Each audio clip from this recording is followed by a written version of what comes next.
러시아가 유럽으로 가는 가스관을 끊어버렸습니다. 상식적으로 생각하면 유럽은 얼어 죽어야 정상이거든요. 그런데 2026년, 지금 유럽 사람들은 따뜻한 겨울을 보내고 있습니다. 더 이상한 건요, 유럽을 살린 건 미국도 아니고 중국도 아니고 바로 한국이라는 겁니다. 지금 독일 비렐름스하펜 항구에 가보면요, 길이 300m가 넘는 거대한 배 한 척이 바다 위에 떠 있습니다. 이 배는 움직이지 않아요. 항구에 박혀서 24시간 쉬지 않고 영하 162도의 얼음가스를 녹여서 독일 전역으로 쏴주고 있습니다. 이 배를 만든 곳이 한국입니다. 그리고 지금 유럽 곳곳에 이런 한국산 배들이 줄줄이 떠 있어요. 러시아 가스관이 끊긴 그 자리를 한국 배가 채우고 있는 겁니다. 도대체 어떻게 이런 일이 벌어진 걸까요? 오늘 영상에서는 세 가지 이야기를 다뤄보겠습니다. 첫 번째, 러시아 가스관이 끊긴 뒤 유럽에 무슨 일이 벌어졌는지. 두 번째, 왜 하필 한국 배가 유럽을 구하게 됐는지. 세 번째, 이게 우리한테 어떤 의미가 있는지. 오늘 이 영상 하나면 유럽 에너지 위기와 한국 조선업의 관계가 한눈에 들어오실 겁니다. 그럼 바로 시작하겠습니다. 본격적인 분석에 들어가기 전에 아직 구독 안 하신 분들은 지금 구독 버튼 눌러주시면 감사하겠습니다. 이런 경제 이야기 꾸준히 전해드리고 있습니다. 자, 이 이야기를 제대로 이해하려면 먼저 유럽이 왜 그렇게 러시아 가스에 목을 맸는지부터 알아야 해요. 유럽 사람들한테 가스는 그냥 난방용이 아닙니다. 공장 돌리고 전기 만들고 요리하고 겨울에 안 얼어 죽으려면 반드시 필요한 생존 필수품이에요. 그런데 유럽은 자기네 땅에서 가스가 거의 안 나옵니다. 그래서 어딘가에서 사와야 하는데 가장 가깝고 가장 싸게 파는 곳이 바로 러시아였어요. 2022년 전쟁 나기 전까지 유럽연합 전체의 가스 사용량의 40% 이상이 러시아에서 왔습니다. 이게 얼마나 무서운 숫자냐면요, 유럽 사람 10명이 쓰는 가스 중에 4명분이 러시아 거였다는 얘기예요. 그리고 이 가스는 노르트 스트림이라는 거대한 파이프라인을 통해서 바다 밑으로 쭉 연결돼서 들어왔습니다. 그런데 2022년 2월 러시아가 우크라이나를 침공했어요. 유럽은 러시아한테 경제 제재를 때렸고 러시아는 보복으로 가스 밸브를 잠그기 시작했습니다. 쉽게 비유하면 이런 상황이에요. 여러분, 집에 수도관이 딱 하나 연결돼 있는데 그 수도관을 공급하는 옆집 아저씨랑 싸웠어요. 그랬더니 아저씨가 화가 나서 수도 밸브를 잠가버린 거예요. 물이 안 나오기 시작합니다. 설거지도 못하고 빨래도 못하고 씻지도 못해요. 그런데 문제는 이게 여름이 아니라 겨울이라는 거예요. 난방도 안 되기 시작하는 겁니다. 유럽이 딱 이 상황이었습니다. 2022년 겨울, 진짜로 유럽 전역에 에너지 비상사태가 선포됐어요. 독일에서는 공공수영장 온수를 끊었고 프랑스에서는 에펠탑 조명을 일찍 껐습니다. 이탈리아에서는 에어컨 온도를 법으로 제한했어요. 선진국들이 이렇게까지 해야 했던 겁니다. 그럼 해결책이 뭘까요? 러시아 말고 다른 데서 가스를 사오면 되잖아요. 맞습니다.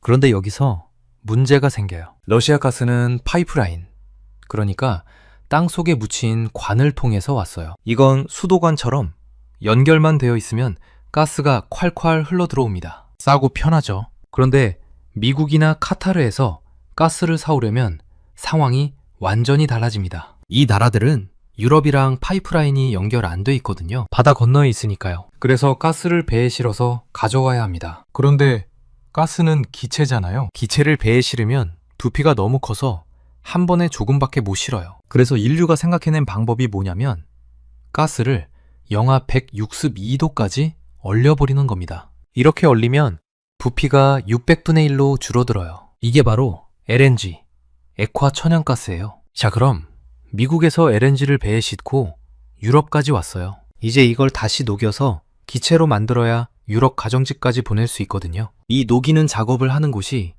LNG 터미널입니다. 문제는 유럽의 이 터미널이 턱없이 부족했다는 거예요. 왜냐하면 지금까지 러시아한테서 파이프라인으로 받으면 됐으니까 터미널을 지을 이유가 없었던 거죠. 그럼 터미널을 새로 지으면 되잖아요. 여기서 진짜 문제가 터집니다. 육상 LNG 터미널, 그러니까 땅 위에 짓는 가스 터미널을 건설하는데 얼마나 걸릴까요? 보통 5년에서 7년입니다. 유럽 사람들이 당장 이번 겨울에 얼어 죽을 판인데 터미널 짓는데 7년이요? 시간이 안 맞잖아요. 이건 지금 배고픈 사람한테 농사부터 지으라는 거나 마찬가지예요. 바로 이 순간 유럽의 눈에 들어온 게 있습니다. 바다 위에 떠있는 가스터미널 FSRU예요. FSRU는 Floating Storage and Regasification Unit의 약자인데요. 우리말로 하면 부유식 가스 저장 및 재기화 설비입니다. 이름이 어렵죠? 누구나 쉽게 이해할 수 있게 설명해 드릴게요. 여러분, 동네에 식당이 하나 있다고 생각해 보세요. 이 식당 주방에서 요리를 하려면 가스레인지가 필요하잖아요. 그런데 가스 배관이 끊겼어요. 이때 선택지가 두 개예요. 첫 번째, 건물 옆에 가스 저장 시설을 새로 짓는다. 이건 7년 걸려요. 두 번째, 주방 기능이 다 들어있는 푸드트럭을 식당 앞에 주차시킨다. 이건 트럭만 가져오면 바로 요리 가능해요. FSRU가 바로 이 푸드트럭이에요. 바다 위에 떠있는 초대형 요리 트럭인 겁니다. 다른 배들이 LNG, 그러니까 얼음가스를 가져오면 FSRU가 이걸 받아서 녹이고 바로 육지의 가스관으로 쏴줍니다. 건물을 새로 지을 필요가 없어요. 항구에 배만 갖다 대면 끝이에요. 그리고 결정적으로 FSRU는 신조로 만들어도 2년에서 3년이면 됩니다. 기존 LNG 운반선을 개조하면 1년도 안 걸려요. 7년 기다릴 거냐, 2년 만에 해결할 거냐. 유럽 입장에서는 선택의 여지가 없었습니다. 숫자로 한번 볼까요? 2022년 전쟁 발발 이후 유럽의 LNG 수입 용량이 42%나 증가했습니다. 불과 3년 만에요. 이게 가능했던 이유가 뭘까요? 육상 터미널을 지은 게 아니에요. FSRU를 항구마다 배치했기 때문입니다. 독일만 해도 원래 LNG 터미널이 단 하나도 없었어요. 러시아 파이프라인만 믿고 있었으니까요. 그런데 지금 독일에는 FSRU가 여러 척 떠 있습니다. 비렐름사펜, 브룬스비테, 루브민. 독일 해안가 곳곳에 한국산 FSRU가 자리 잡고 있어요. 그 결과가 뭘까요? 유럽연합의 러시아 가스 의존도가 40%에서 12%까지 떨어졌습니다. 4년 만에 40%를 12%로 만든 거예요. 그리고 2027년 1월부터는 러시아산 LNG 수입을 아예 전면 금지할 예정입니다. 완전한 에너지 독립을 눈앞에 둔 거죠. 자, 여기서 질문이 생깁니다. FSRU가 그렇게 좋은 거면 다른 나라들도 만들 수 있잖아요. 왜 하필 한국이냐는 거예요. 이게 오늘 영상의 핵심입니다. 왜 유럽은 중국산도 아니고 일본산도 아니고 한국산 FSRU를 선택했을까요? 첫 번째 이유, 영하 162도를 다루는 기술력입니다. LNG는 영하 162도예요. 이게 얼마나 차가운 거냐면 북극 한겨울이 영하 40도 정도 됩니다. LNG는 그것보다 4배나 더 추운 거예요. 이 온도에서는 일반 철판이 유리처럼 쨍하고 깨져버립니다. 그래서 FSRU를 만들려면 극저온에서도 버티는 특수 소재 기술이 필요해요. 열교환기라는 장비를 통해서 이 얼음가스를 안전하게 녹여야 하는데 이 과정에서 열을 얼마나 효율적으로 전달하느냐가 핵심이에요. 한국 조선소들은 이 분야에서 세계 최고입니다. HD 현대의 하이리게스 시스템, 삼성중공업의 S리게스 시스템, 이런 기술들이 전 세계에서 가장 효율이 좋아요. 삼성중공업의 S리게스 시스템은 기존 대비 에너지 소비를 5%나 줄였습니다. 5%가 별거 아닌 것 같죠? 이 배가 20년, 30년을 운영하면 그 5%가 수천억 원 차이를 만들어냅니다. 두 번째 이유, 시간입니다. 한국은 약속한 날짜에 배를 만들어서 줍니다. 이게 당연한 거 아니냐고요? 아닙니다. 배 만드는 건 엄청나게 복잡한 일이에요. 수만 개의 부품이 들어가고 수천 명의 기술자가 필요하고 하나라도 늦어지면 전체 공정이 밀려요. 그런데 한국 조선소들은 공정 관리 능력이 세계 최고입니다. K2 전차를 폴란드에 약속한 기한보다 빨리 인도했던 거 기억나시죠? 조선업도 똑같아요. 유럽이 지금 당장 겨울에 얼어 죽을 판인데 중국 조선소가 납기를 못 맞추면 어떡해요? 한국은 맞춥니다. 이 신뢰가 쌓여 있는 거예요. 세 번째 이유, 가격 대비 성능입니다. FSRU 한 척 가격이 얼마인지 아세요? 4억 1,300만 달러, 우리 돈으로 약 5,400억 원입니다. 웬만한 빌딩 한 채 값이에요. 이렇게 비싼 물건을 살 때 뭘 보겠어요? 당연히 믿을 수 있는 데서 사야죠. 유럽 선주들이 한국을 선택한 이유가 여기 있습니다. 중국도 FSRU를 만들어요. 그리고 가격이 한국보다 20% 정도 쌉니다. 그런데 왜 유럽은 중국산을 안 살까요? 첫째, 기술 격차가 2년에서 3년 벌어져 있어요. 한국이 그만큼 앞서 있습니다. 둘째, 납기 문제예요. 중국 조선소는 약속한 날짜를 못 맞추는 경우가 꽤 있거든요. 셋째, 이게 2026년에 굉장히 중요한 건데요. 사이버 보안 문제입니다. FSRU는 단순한 배가 아니에요. 최첨단 제어 시스템이 들어가 있습니다. AI가 실시간으로 제기와 효율을 최적화하고 탄소 배출량을 관리해요. 이 시스템이 해킹당하면 가스 공급이 끊기는 거예요. 유럽 입장에서 중국산 제어 시스템을 자기네 에너지 인프라의 심장부에 넣는 건 불안한 거죠. 그래서 한국산을 선택합니다. 네 번째 이유, 유연성입니다. 이게 FSRU의 숨은 강점이에요. 육상터미널은 한 번 지으면 거기 박혀 있어야 해요. 수요가 없어지면 애물단지가 됩니다. 수조 원 들여서 지어놨는데 안 쓰게 되면 그냥 돈을 땅에 묻은 거예요. 그런데 FSRU는 배잖아요. 수요가 없어지면 다른 항구로 옮기면 돼요. 실제로 2025년에 독일 무크란 터미널에서 이런 일이 있었어요. 수요가 줄어드니까 FSRU를 다른 지역으로 이동시켰습니다. 육상 터미널이었으면 불가능한 일이에요. 더 나아가서 FSRU가 아예 필요 없어지면요? 그냥 LNG 운반선으로 전환해서 다른 용도로 쓰면 됩니다. 자산이 완전히 매몰되지 않는 거예요. 이런 유연성이 왜 중요하냐면요. 사실 유럽도 LNG를 영원히 쓸 생각은 아니거든요. 유럽은 2050년까지 탄소 중립을 목표로 하고 있어요. 그 말은 결국 가스도 줄여나가야 한다는 뜻이에요. 그런데 지금 당장 러시아 가스가 끊겼으니까 임시로 LNG를 쓰는 거예요. 육상 터미널을 7년 걸려서 지었는데 10년 후에 안 쓰게 되면 억울하잖아요. FSRU는 그 리스크를 줄여주는 겁니다. 자, 이제 한국 조선 3사가 어떻게 이 시장을 장악하고 있는지 구체적으로 볼게요. HD 현대, 삼성중공업, 한화오션, 이 세 회사가 전 세계 FSRU 건조 시장의 60% 이상을 점유하고 있습니다. 먼저 HD 현대예요.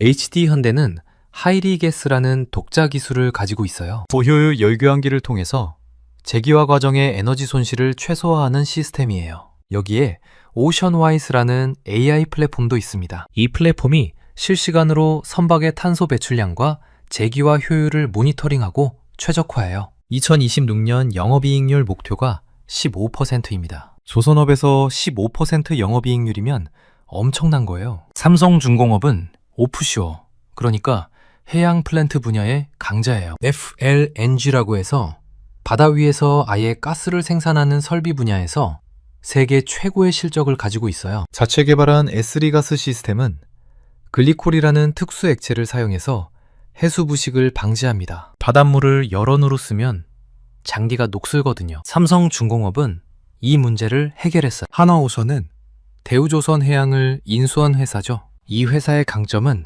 토탈 솔루션이에요. 배만 만들어서 주는 게 아니라 제기화 시스템, 제어 시스템, 심지어 운영과 유지 보수까지 다 패키지로 제공해요. 2025년에 한화오션이 싱가포르 최초의 FSRU를 수주했는데 계약 금액이 4억 1,300만 달러였어요. 단일 FSRU 사상 최고가 기록입니다. 왜 이렇게 비싸게 받았냐면 단순히 배가 아니라 완전한 솔루션을 제공했기 때문이에요. 이 세 회사의 2025년 수주 실적을 보면요.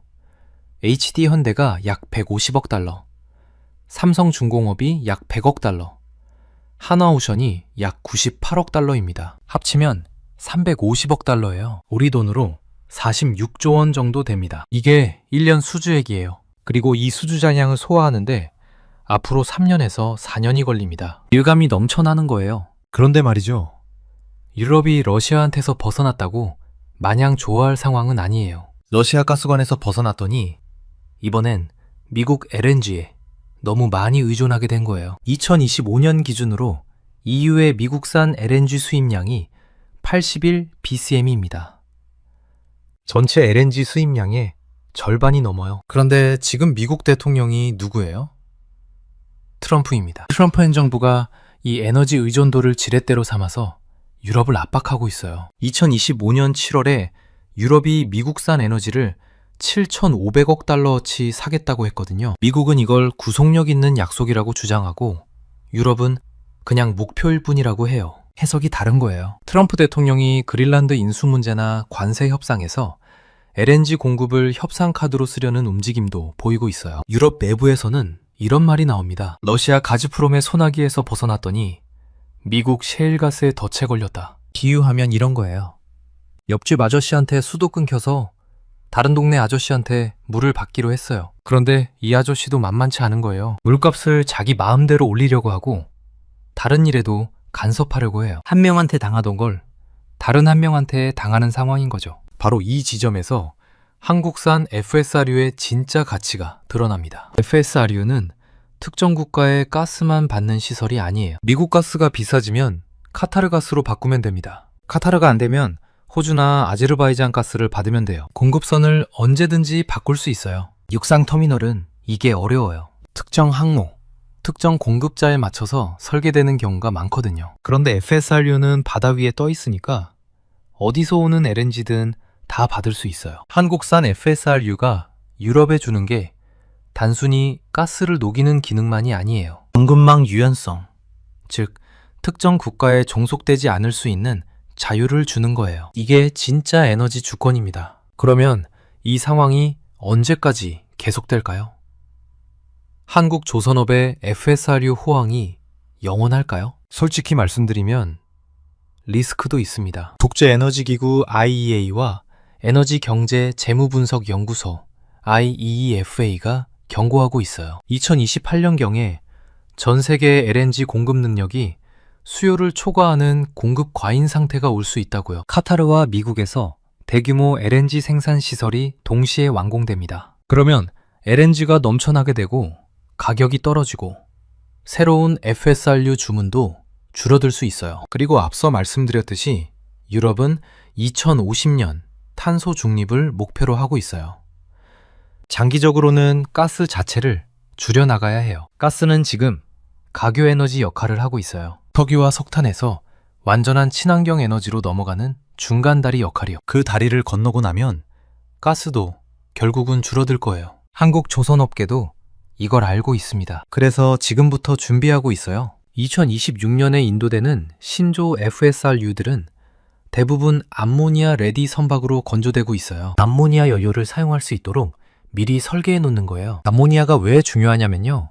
암모니아는 수소를 운반하는 매개체로 주목받고 있어요. 수소는 미래의 청정 에너지잖아요. 그런데 수소는 부피가 커서 운반이 어려워요. 암모니아 형태로 바꾸면 운반이 쉬워집니다. 지금 FSRU가 LNG를 녹여서 가스로 만들잖아요. 나중에는 암모니아를 분해해서 수소로 만드는 역할을 할 수도 있어요. 이미 그런 기술 전환을 염두에 두고 설계하는 거예요. 이게 한국 조선업의 저력이에요. 현재만 보는 게 아니라 10년, 20년 후를 보고 준비합니다. LNG 시대가 끝나도 한국산 설비가 쓸모 없어지지 않게 에너지 전환 시대에도 계속 핵심 역할을 할 수 있게 미리 대비하는 거예요. 자, 정리해 볼게요. 2022년 러시아가 가스관을 끊었을 때 유럽은 절망적인 상황이었습니다. 장장 겨울에 얼어 죽을 판인데 터미널 짓는데 7년이 걸린다니. 시간이 없었어요. 그때 유럽을 구한 게 한국산 FSRU입니다. 바다 위에 가스 터미널.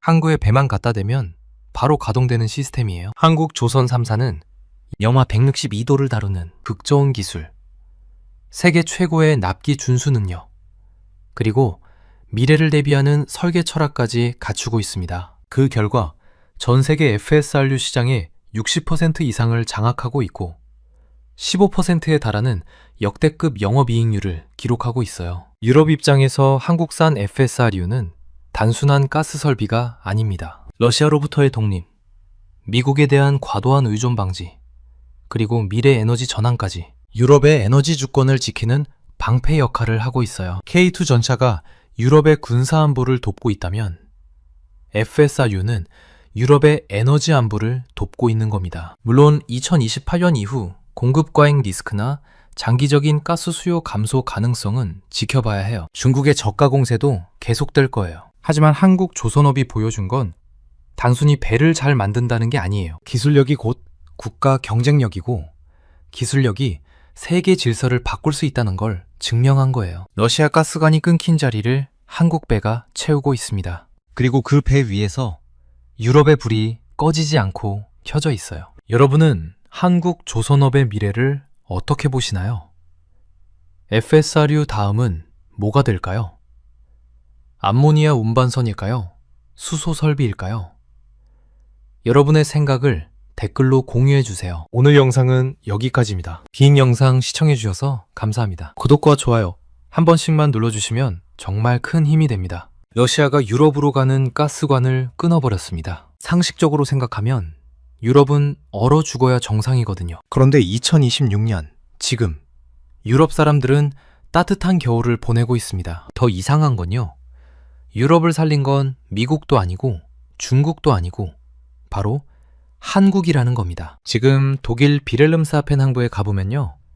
길이 300m가 넘는 거대한 배 한 척이 바다 위에 떠 있습니다. 이 배는 움직이지 않아요. 항구에 박혀서 24시간 쉬지 않고 영하 162도의 얼음가스를 녹여서 독일 전역으로 쏴주고 있습니다. 이 배를 만든 곳이 한국입니다. 그리고 지금 유럽 곳곳에 이런 한국산 배들이 줄줄이 떠 있어요. 러시아 가스관이 끊긴 그 자리를 한국 배가 채우고 있는 겁니다. 도대체 어떻게 이런 일이 벌어진 걸까요? 오늘 영상에서는 세 가지 이야기를 다뤄보겠습니다. 첫 번째, 러시아 가스관이 끊긴 뒤 유럽에 무슨 일이 벌어졌는지. 두 번째, 왜 하필 한국 배가 유럽을 구하게 됐는지. 세 번째, 이게 우리한테 어떤 의미가 있는지. 오늘 이 영상 하나면 유럽 에너지 위기와 한국 조선업의 관계가 한눈에 들어오실 겁니다. 그럼 바로 시작하겠습니다. 본격적인 분석에 들어가기 전에 아직 구독 안 하신 분들은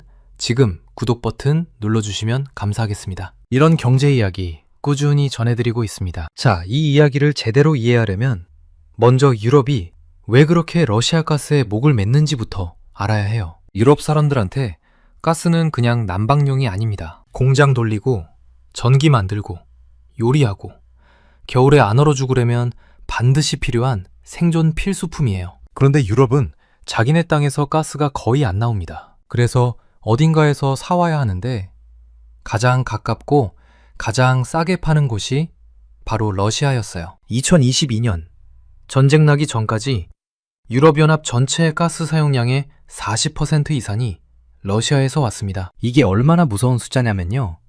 유럽 사람 10명이 쓰는 가스 중에 4명분이 러시아 거였다는 얘기예요. 그리고 이 가스는 노르트 스트림이라는 거대한 파이프라인을 통해서 바다 밑으로 쭉 연결돼서 들어왔습니다. 그런데 2022년 2월 러시아가 우크라이나를 침공했어요. 유럽은 러시아한테 경제 제재를 때렸고 러시아는 보복으로 가스 밸브를 잠그기 시작했습니다. 쉽게 비유하면 이런 상황이에요. 여러분, 집에 수도관이 딱 하나 연결돼 있는데 그 수도관을 공급하는 옆집 아저씨랑 싸웠어요. 그랬더니 아저씨가 화가 나서 수도 밸브를 잠가버린 거예요. 물이 안 나오기 시작합니다. 설거지도 못하고 빨래도 못하고 씻지도 못해요. 그런데 문제는 이게 여름이 아니라 겨울이라는 거예요. 난방도 안 되기 시작하는 겁니다. 유럽이 딱 이 상황이었습니다. 2022년 겨울. 진짜로 유럽 전역에 에너지 비상사태가 선포됐어요. 독일에서는 공공수영장 온수를 끊었고 프랑스에서는 에펠탑 조명을 일찍 껐습니다. 이탈리아에서는 에어컨 온도를 법으로 제한했어요. 선진국들이 이렇게까지 해야 했던 겁니다. 그럼 해결책이 뭘까요? 러시아 말고 다른 데서 가스를 사오면 되잖아요. 맞습니다. 그런데 여기서 문제가 생겨요. 러시아 가스는 파이프라인, 그러니까 땅 속에 묻힌 관을 통해서 왔어요. 이건 수도관처럼 연결만 되어 있으면 가스가 콸콸 흘러 들어옵니다. 싸고 편하죠. 그런데 미국이나 카타르에서 가스를 사오려면 상황이 완전히 달라집니다. 이 나라들은 유럽이랑 파이프라인이 연결 안 돼 있거든요. 바다 건너에 있으니까요. 그래서 가스를 배에 실어서 가져와야 합니다. 그런데 가스는 기체잖아요. 기체를 배에 실으면 부피가 너무 커서 한 번에 조금밖에 못 실어요. 그래서 인류가 생각해낸 방법이 뭐냐면 가스를 영하 162도까지 얼려버리는 겁니다. 이렇게 얼리면 부피가 600분의 1로 줄어들어요. 이게 바로 LNG, 액화 천연가스예요. 자, 그럼 미국에서 LNG를 배에 싣고 유럽까지 왔어요. 이제 이걸 다시 녹여서 기체로 만들어야 유럽 가정집까지 보낼 수 있거든요. 이 녹이는 작업을 하는 곳이 LNG 터미널입니다. 문제는 유럽의 이 터미널이 턱없이 부족했다는 거예요. 왜냐하면 지금까지 러시아한테서 파이프라인으로 받으면 됐으니까 터미널을 지을 이유가 없었던 거죠. 그럼 터미널을 새로 지으면 되잖아요. 여기서 진짜 문제가 터집니다. 육상 LNG 터미널. 그러니까 땅 위에 짓는 가스 터미널을 건설하는데 얼마나 걸릴까요?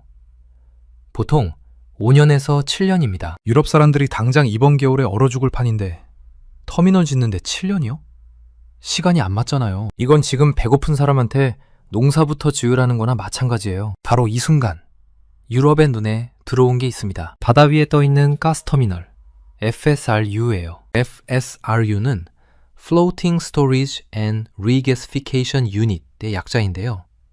우리말로 하면 부유식 가스 저장 및 재기화 설비입니다. 이름이 어렵죠? 누구나 쉽게 이해할 수 있게 설명해 드릴게요. 여러분, 동네에 식당이 하나 있다고 생각해 보세요. 이 식당 주방에서 요리를 하려면 가스레인지가 필요하잖아요. 그런데 가스 배관이 끊겼어요. 이때 선택지가 두 개예요. 첫 번째, 건물 옆에 가스 저장 시설을 새로 짓는다. 이건 7년 걸려요. 두 번째, 주방 기능이 다 들어있는 푸드트럭을 식당 앞에 주차시킨다. 이건 트럭만 가져오면 바로 요리 가능해요. FSRU가 바로 이 푸드트럭이에요. 바다 위에 떠있는 초대형 요리 트럭인 겁니다. 다른 배들이 LNG, 그러니까 얼음가스를 가져오면 FSRU가 이걸 받아서 녹이고 바로 육지의 가스관으로 쏴줍니다. 건물을 새로 지을 필요가 없어요. 항구에 배만 갖다 대면 끝이에요. 그리고 결정적으로 FSRU는 신조로 만들어도 2년에서 3년이면 됩니다. 기존 LNG 운반선을 개조하면 1년도 안 걸려요. 7년 기다릴 거냐, 2년 만에 해결할 거냐. 유럽 입장에서는 선택의 여지가 없었습니다. 숫자로 한번 볼까요? 2022년 전쟁 발발 이후 유럽의 LNG 수입 용량이 42%나 증가했습니다. 불과 3년 만에요. 이게 가능했던 이유가 뭘까요? 육상 터미널을 지은 게 아니에요. FSRU를 항구마다 배치했기 때문입니다. 독일만 해도 원래 LNG 터미널이 단 하나도 없었어요. 러시아 파이프라인만 믿고 있었으니까요. 그런데 지금 독일에는 FSRU가 여러 척 떠 있습니다. 비렐름스하펜, 브룬스비테, 루브민. 독일 해안가 곳곳에 한국산 FSRU가 자리 잡고 있어요. 그 결과가 뭘까요?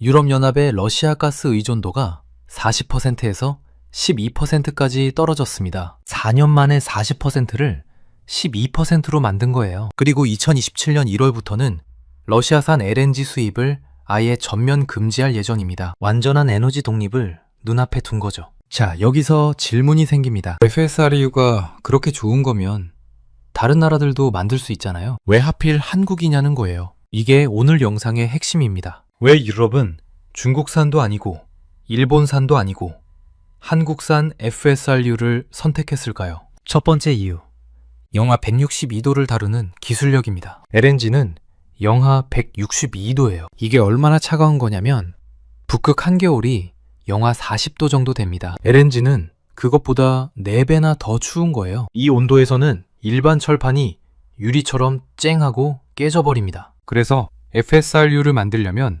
극저온에서도 버티는 특수 소재 기술이 필요해요. 열교환기라는 장비를 통해서 이 얼음가스를 안전하게 녹여야 하는데 이 과정에서 열을 얼마나 효율적으로 전달하느냐가 핵심이에요. 한국 조선소들은 이 분야에서 세계 최고입니다. HD현대의 하이리게스 시스템, 삼성중공업의 S리게스 시스템, 이런 기술들이 전 세계에서 가장 효율이 좋아요. 삼성중공업의 S리게스 시스템은 기존 대비 에너지 소비를 5%나 줄였습니다. 5%가 별거 아닌 것 같죠?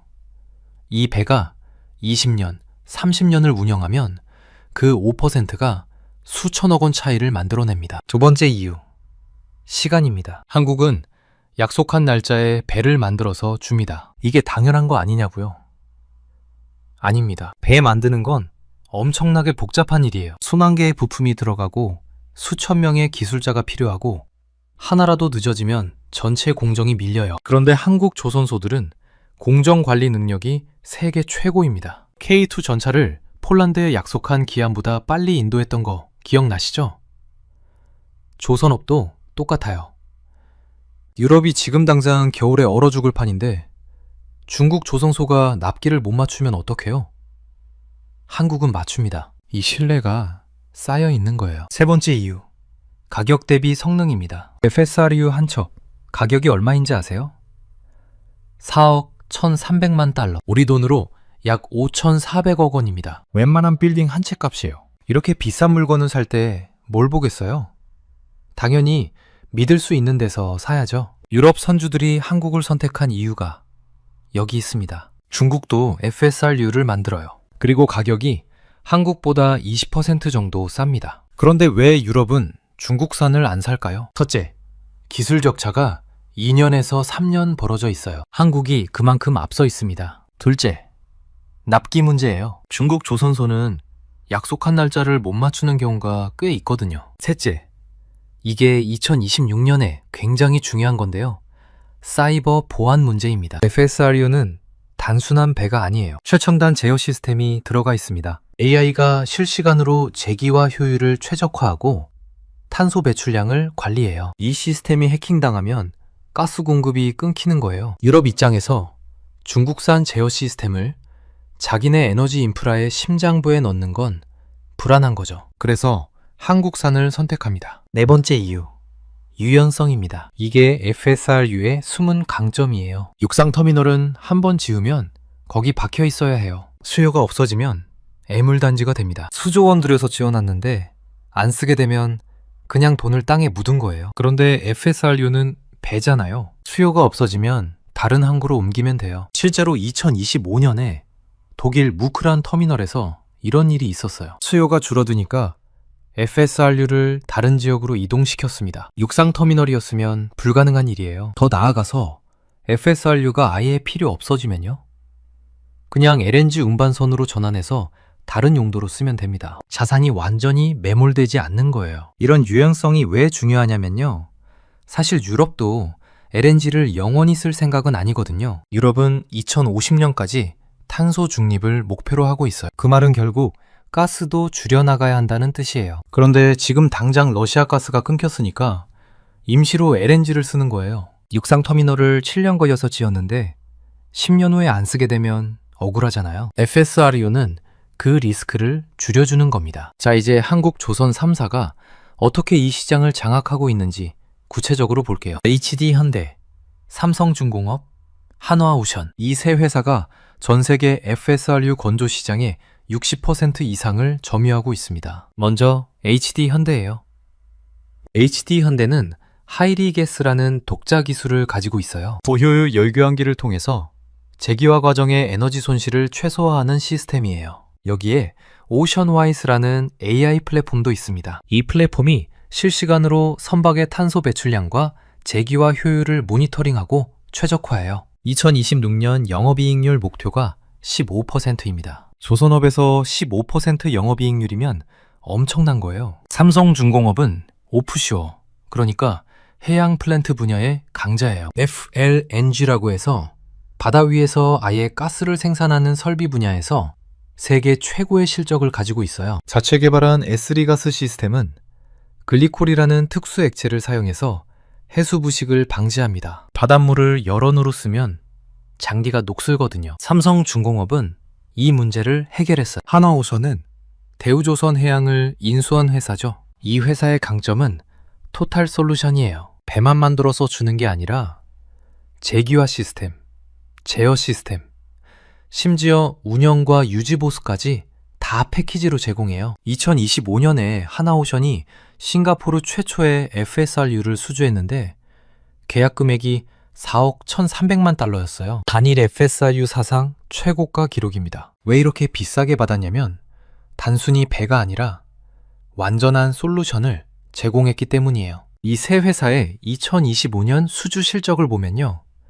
HD 현대가 약 150억 달러, 삼성중공업이 약 100억 달러, 한화오션이 약 98억 달러입니다. 합치면 350억 달러예요. 우리 돈으로 46조 원 정도 됩니다. 이게 1년 수주액이에요. 그리고 이 수주 잔량을 소화하는데 앞으로 3년에서 4년이 걸립니다. 유감이 넘쳐나는 거예요. 그런데 말이죠.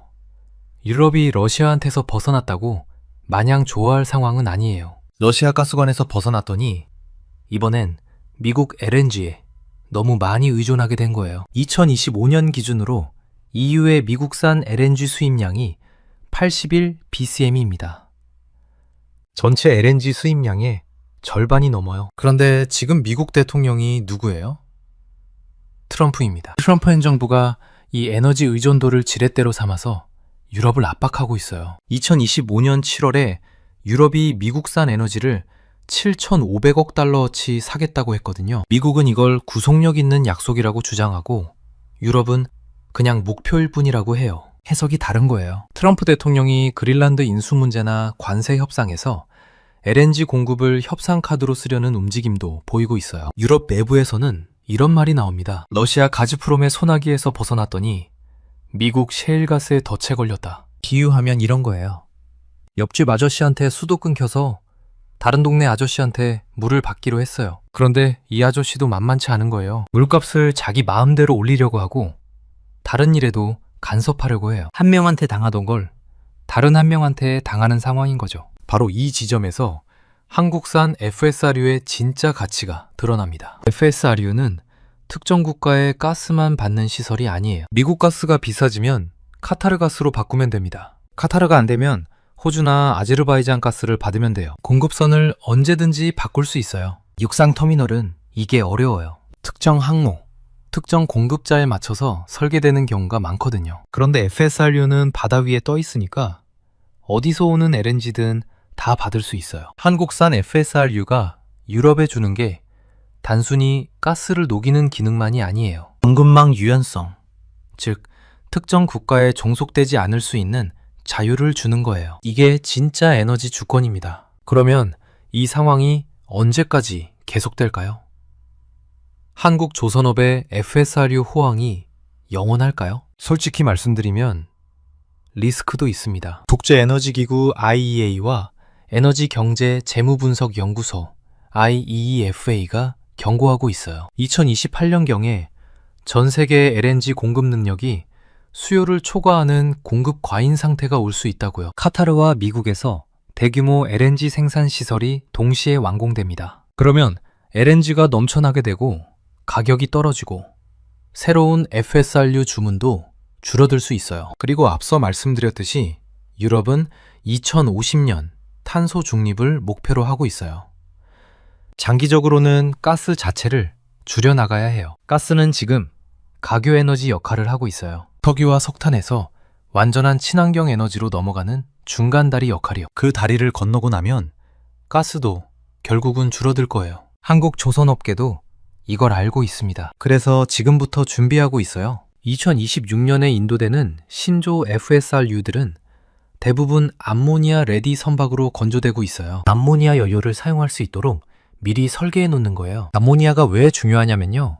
암모니아는 수소를 운반하는 매개체로 주목받고 있어요. 수소는 미래의 청정 에너지잖아요. 그런데 수소는 부피가 커서 운반이 어려워요. 암모니아 형태로 바꾸면 운반이 쉬워집니다. 지금 FSRU가 LNG를 녹여서 가스로 만들잖아요. 나중에는 암모니아를 분해해서 수소로 만드는 역할을 할 수도 있어요. 이미 그런 기술 전환을 염두에 두고 설계하는 거예요. 이게 한국 조선업의 저력이에요. 현재만 보는 게 아니라 10년, 20년 후를 보고 준비합니다. LNG 시대가 끝나도 한국산 설비가 쓸모 없어지지 않게 에너지 전환 시대에도 계속 핵심 역할을 할 수 있게 미리 대비하는 거예요. 자, 정리해 볼게요. 2022년 러시아가 가스관을 끊었을 때 유럽은 절망적인 상황이었습니다. 장장 겨울에 얼어 죽을 판인데 터미널 짓는데 7년이 걸린다니. 시간이 없었어요. 그때 유럽을 구한 게 한국산 FSRU입니다. 바다 위에 가스 터미널. 항구에 배만 갖다 대면 바로 가동되는 시스템이에요. 한국 조선 3사는 영하 162도를 다루는 극저온 기술, 세계 최고의 납기 준수 능력, 그리고 미래를 대비하는 설계 철학까지 갖추고 있습니다. 그 결과 전 세계 FSRU 시장의 60% 이상을 장악하고 있고 15%에 달하는 역대급 영업이익률을 기록하고 있어요. 유럽 입장에서 한국산 FSRU는 단순한 가스 설비가 아닙니다. 러시아로부터의 독립, 미국에 대한 과도한 의존 방지, 그리고 미래 에너지 전환까지 유럽의 에너지 주권을 지키는 방패 역할을 하고 있어요. K2 전차가 유럽의 군사 안보를 돕고 있다면 FSRU는 유럽의 에너지 안보를 돕고 있는 겁니다. 물론 2028년 이후 공급 과잉 리스크나 장기적인 가스 수요 감소 가능성은 지켜봐야 해요. 중국의 저가 공세도 계속될 거예요. 하지만 한국 조선업이 보여준 건 단순히 배를 잘 만든다는 게 아니에요. 기술력이 곧 국가 경쟁력이고 기술력이 세계 질서를 바꿀 수 있다는 걸 증명한 거예요. 러시아 가스관이 끊긴 자리를 한국 배가 채우고 있습니다. 그리고 그 배 위에서 유럽의 불이 꺼지지 않고 켜져 있어요. 여러분은 한국 조선업의 미래를 어떻게 보시나요? FSRU 다음은 뭐가 될까요? 암모니아 운반선일까요? 수소 설비일까요? 여러분의 생각을 댓글로 공유해주세요. 오늘 영상은 여기까지입니다. 긴 영상 시청해주셔서 감사합니다. 구독과 좋아요 한 번씩만 눌러주시면 정말 큰 힘이 됩니다.